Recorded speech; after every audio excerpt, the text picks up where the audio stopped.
देव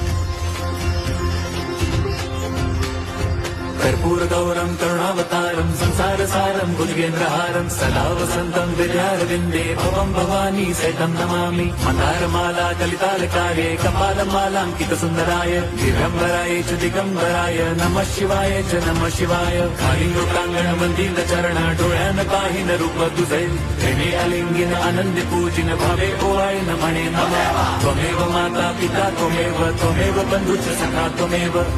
विद्या द्रवणं त्वमेव सर्वं मम देवदेव कायेन वाचा मनसेन्द्रियैर्वा बुद्ध्यात्मना वा प्रकृतिस्वभावात् करोमि यद्यत् सकलं परस्मै नारायणायेति समर्पयामि अच्युतं केशवं रामनारायणं कृष्णदामोदरं वासुदेवं हरिं श्रीधरं माधवं गोपिकावल्लभं जानकीनायकं रामचन्द्रं भजे हरे राम।